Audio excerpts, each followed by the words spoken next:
Hello నమస్తే నమస్తే friends.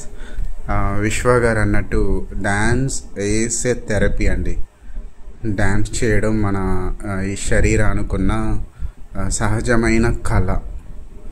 Okay, ఎంత మంచిగా మాట్లాడతామో, ఎంత మంచిగా పాటలు కూడా పాడతామో, డ్యాన్స్ కూడా ఒక సహజమైన కళ. సహజంగా మనం అలా ఎవరేమనుకున్నా సహజంగా ఆ డ్యాన్స్ రావాలి. మీతో మీరు ఉండాలి అంతే. కంప్లీట్గా మీతోనే మీరు ఎలా అనిపిస్తే అలా డ్యాన్స్ చేయాలి. ఎవరిని చూడక్కర్లేదండి. చూస్తే ఏమవుతుందంటే మన మైండ్ డిస్ట్రాక్ట్ అవుతుంది. ఆ మ్యూజిక్ని, ఆ ఫ్లోని మర్చిపోతాం. మైండ్ఫుల్గా ఉండాలి. శ్వాసని ఎక్కడ పట్టేయకుండా శ్వాసతో పాటు డ్యాన్స్ రావాలి అంతే. ఆ తర్వాత మ్యూజిక్ వచ్చినప్పుడు ఆ పూర్తిగా మ్యూజిక్తో ఉండాలి. ప్రతి ఒక్క మ్యూజిక్ టోన్కి ఒక భావం ఉంది. ఆ భావాన్ని ఫీల్ అవ్వాలి. ఎట్టి పరిస్థితుల్లోనూ వెళ్ళిపోకూడదు వేరే చోటకి.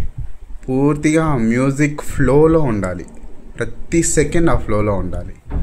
చివరికి ఆ మ్యూజిక్లో ఉన్న పాట ఏంటి అని కూడా అనలైజ్ చేయకూడదు.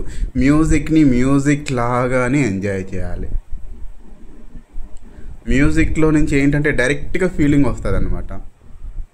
మళ్ళీ దాన్ని ఒక పాట అనుకొని మళ్ళీ దానికి డ్యాన్స్ చేయడము, మధ్యలో ట్రాన్స్లేషన్ అవసరమా? మ్యూజిక్ని మ్యూజిక్గా ఎంజాయ్ చేయకూడదా? ఆ వయలుని యొక్క పిచ్ చూడండి, ఆ లో హై ఫీలింగ్స్ చూడండి, రిథమ్ చూడండి. ప్రతి ఒక్క కదులుతున్న ఆ ఫీలింగ్ని తీసుకోవాలి మ్యూజిక్లో నుంచి. సో పత్రి సార్ మనకు నిజంగా సంగీతాన్ని ఇచ్చేసారండి. సో అది ధ్యానమైన వెంటనే ఇంకా ఎవరిని పట్టక్కర్లేదు. ఎక్కడికక్కడ చేతులు కాళ్ళు ఇంకా నిలవ అన్నమాట. సో అలా ధ్యానం చేసిన వెంటనే ఒక 11 నిమిషాలు మీతో మీరు సంపూర్ణంగా డ్యాన్స్ చేయండి.